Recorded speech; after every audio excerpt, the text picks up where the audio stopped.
So JobKeeper was announced a little over a month ago, and now we've encountered a lot of mistakes that small business owners are making. So the first one is not using the alternative test. So basically, you need to normally pass the turnover test to be able to be eligible for the JobKeeper payments. But if your business has been running under 12 months, or you have irregular turnover, or your income has been increasing drastically over the last 12 months, you can actually try and apply alternative tests to make sure that you can get the JobKeeper payment as well. We found that businesses are just looking at their month's income for April, March, or May, and then comparing that to 12 months ago and realizing that the income hasn't met the 30% drop in turnover. And as a result, they just give up. But there is alternative tests that you can apply and make sure that you can show that there is a 30% drop, but to another comparable period during the year. And you just need to look at those examples that the ATO guidelines has produced and see if your business is applicable for that situation. The second issue that we're finding is that a lot of small business owners are giving up if they look at their turnover for March and April and realize that there isn't a 30% drop. But what they don't realize is JobKeeper goes for 6 months.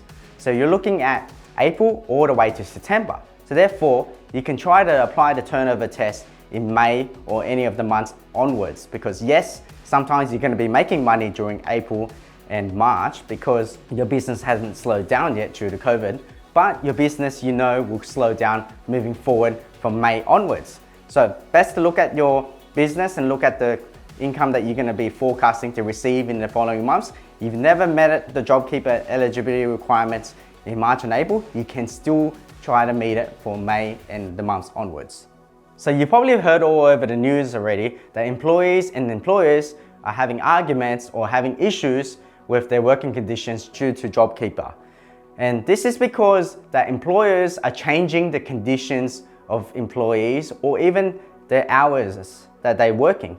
We're finding that employers should not change the original hours or working conditions of employees. So if you had employees that were working 20 hours a week and you increase the hours and still pay them the same amount due to JobKeeper payments, then you're going to have an issue. So what we're saying to our clients is that don't change the conditions, and if you do change the conditions, make sure it's reasonable. So if you had someone that was working 2 days a week, don't go trying to increase them to 5 days a week because they're getting a boost up of JobKeeper payments. As an employer, you're not allowed to be just increasing the amount just because of the JobKeeper. The JobKeeper payment is actually for the employee and they're entitled to that amount, and whether their conditions have changed or not.